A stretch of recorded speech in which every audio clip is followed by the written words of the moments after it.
सुप्रभात मेरे प्रिय विद्यार्थियों। तो आज हम हिंदी पसंद भाग 2 के पाठ दादी माँ के साथ उपस्थित हैं। ये पाठ 2 है और इस पाठ का सार मैं आप लोगों के सामने प्रस्तुत करना चाहता हूँ। आशा करता हूँ आप लोगों ने ये पाठ शायद पढ़ा होगा, अगर नहीं पढ़ा है तो पढ़ लीजिएगा।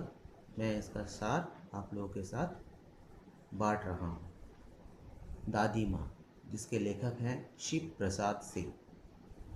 दादी के स्वर्गवास का पत्र पढ़कर लेखक हैरान रह गए। लेखक के पास दादी के स्वर्गवास होने का समाचार आता है और वह पत्र पढ़कर हैरान रह जाते हैं और दादी माँ के जीवन से जुड़ी घटनाएं चलचित्र की भांति, मतलब पिक्चर की भांति उसकी आंखों के सामने आने लगती है। बचपन की सारी यादें, जो जो चीज़ें दादी माँ ने उसके लिए की थी, उसके जीवन से जुड़ी हुई सारी घटनाएं लेखक को याद आने लगती हैं। अचानक ही लेखक की आंखों के सामने गांव का दृश्य साकार हो उठता है, सजीव हो उठता है। अश्विन के दिन, पुआर का महीना, अश्विन के दिन और गांव के चारों ओर पानी ही पानी का हिलोरे हिलोरे लेना। हिलोर मतलब होता है उबल माने निकल निकल कर बाहर आना, बहुत ही ज़्यादा पानी भर जाना। बारिश के बाद का मौसम, बारिश में वैसे भी पानी तालाबों और नदियों में भर जाता है। आसपास के जगह जगह में जलाशयों में पानी का भराव हो जाता है, जिसकी वजह से पानी बाहर निकलने लगता है। पानी बहुत ज़्यादा उसमें हिलोरे लेता है। दूर के नाले से बहकर अनेक प्रकार की सड़ी गली घासों व नाना प्रकार की घास के बीजों का बहकर आना, पानी का बदबू मारना, गांव के सरोवर जलाशयों में लड़कों का धमाके से कूदना याद आने लगता है। ये सारी बातें लेखक को बचपन की याद आने लगती है। गांव में इन गंध भरे जलाशयों में नहाने की मुख्य चाह सभी में विद्यमान रहती है। सभी को अच्छा लगता है। गांव के बच्चे इन्हीं जलाशयों में नहाते हैं, स्नान करते हैं, धड़ाके से कूदते हैं और एक दूसरे के साथ पानी में वो नहाते हैं। लेकिन लेखक को बचपन की वह घटना भी नहीं भूलती कि एक बार उसे ज्वर था, तो वह इस जलाशय में नहाने का आनंद न ले सका। उसको बुखार आया था, उसको ज्वर आया था, जिसकी वजह से वो इस जलाशय में नहाने का मज़ा नहीं ले पाया और उसे बहुत दुख हुआ था उस दिन। दादी माँ का व्यक्तित्व उसके सामने क्या था? दुबला पतला शरीर, सफ़ेद किनारीहीन धोती पहने, सन मतलब जूट से सफ़ेद बाल, जूट जैसे जूट का रंग होता है वैसे उनके सफ़ेद बाल थे। वह उनसे ताज़े पानी की बूंदों के टपकने का दृश्य लेखक की आंखों के सामने आ जाता है। दादी माँ का स्वभाव कैसा था? लेखक को दादी माँ का स्वभाव कैसा लगता था? स्नेहसिक्त भाव, सबसे पहले था उनका स्नेहसिक्त भाव। जब लेखक बचपन में एक बार बीमार हो जाता है तो बार बार उसके माथे, पेट और पाँव को छूना, वह ज्वर मालूम करना, बुखार का पता लगाना, दिन रात उसकी चारपाई के पास बैठना, चबूतरों की मिट्टी लाकर माथे पर लगाना, अलग अलग जगहों से अलग अलग साधु संतों फकीरों के पास से मिट्टी लेकर आना, उनकी पड़ी हुई उनकी दी गई मिट्टी को सिर पे लगाना, लेखक के सिर पे लगाना, वह मुंह में डालना, पीपल की छाल से पानी छोंकना, पीपल के पेड़ का छाल उससे पानी को छोंक कर पिलाना, वैद्य की दवाइयाँ देना। लेखक ही नहीं, गांव का कोई भी सदस्य अगर बीमार हो जाए तो उसे पूरी दवाइयाँ व इलाज बताना उनके दूसरों के प्रति स्नेह को ही दर्शाता है। तो दूसरों के प्रति उनका ये भाव, ये था स्नेह सिक्त भाव। दादी माँ का ये स्नेह सिक्त भाव लेखक को याद आता है सबसे पहले। फिर दूसरा क्या याद आता है? वाणी में शासन की कठोरता। दादी माँ का धन्नों पर बिगड़ना व डांटना कि उसका ऋण तुरंत सूद समेत चुकाए।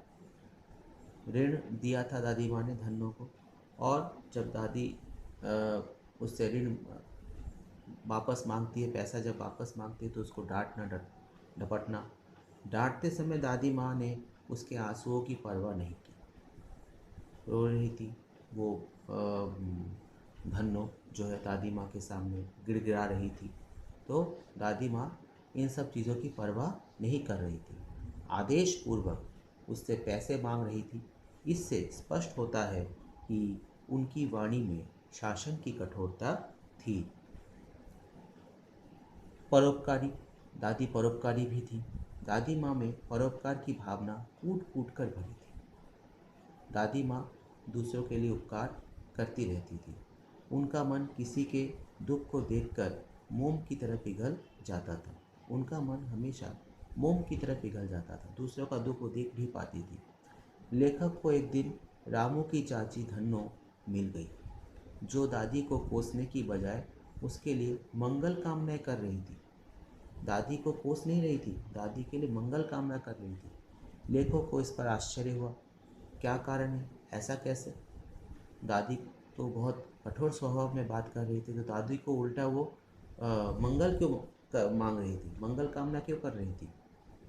दादी धन्नो के घर उसकी लड़की के विवाह के लिए शुभकामना देने गई। धन्नो के अनुसार दादी ने न केवल उसका सारा ऋण, सारा कर्ज माफ़ किया, बल्कि लड़की की शादी हेतु 10 रुपये का शगुन भी दे आई। 10 रुपये उल्टा और ज़्यादा देकर आ गई शगुन के तौर पर। इससे स्पष्ट होता है कि दादी परोपकारी होने के साथ साथ ऊपर से कठोर लेकिन भीतर से अत्यंत कोमल स्वभाव की थी। ये भी हमको पता चलता है इससे कि दादी नारियल की तरह थी।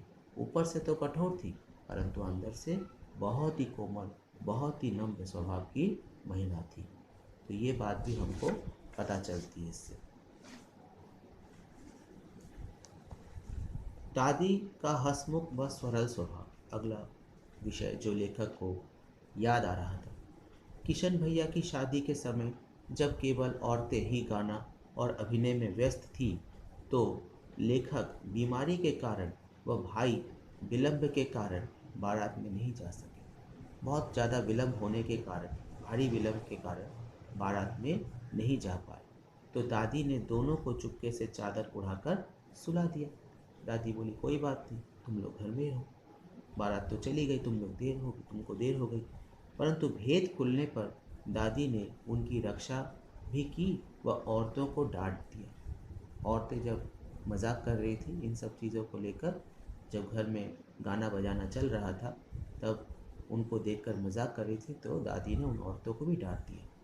इस प्रकार दादी हंसमुख व सरल स्वभाव के कारण सबकी आदरणीय थी और सभी उनको आदर की नज़रों से देखते थे। दादी माँ को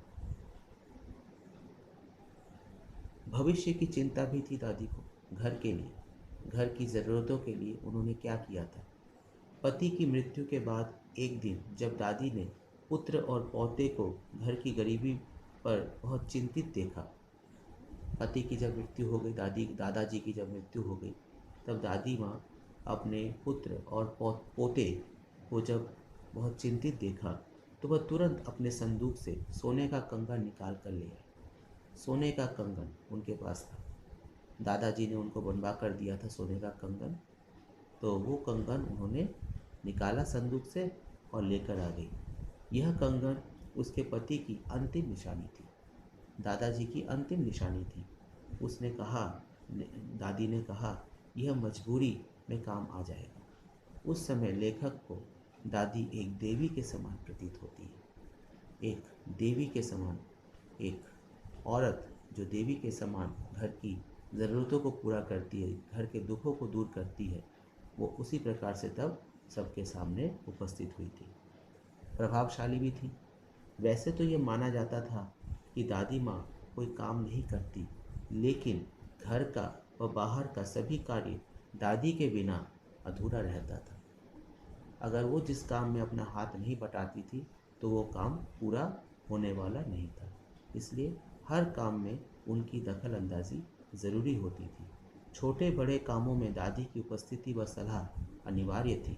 छोटे बड़े कामों में वो अपनी सलाह दिया करती थी।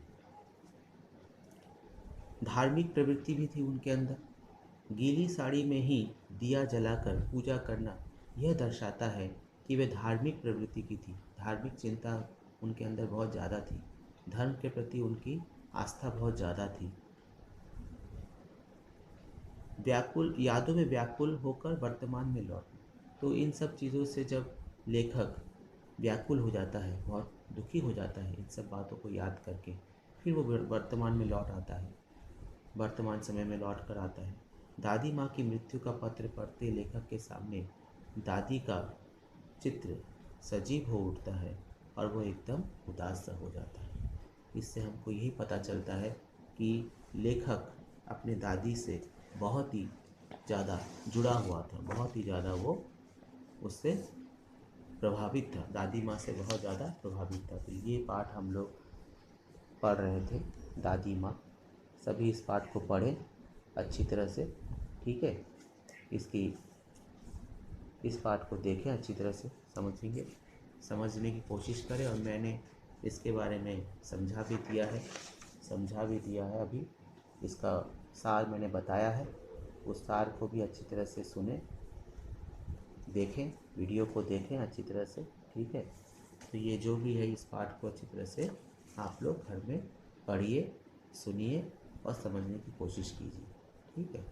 मुझे लगता है आपको मेरा ये जो सार जो मैंने प्रस्तुत किया समझ में आ जाएगा, ठीक है। अगले दिन फिर हम लोग मिलेंगे अपने अगले क्लास को लेकर, ठीक है।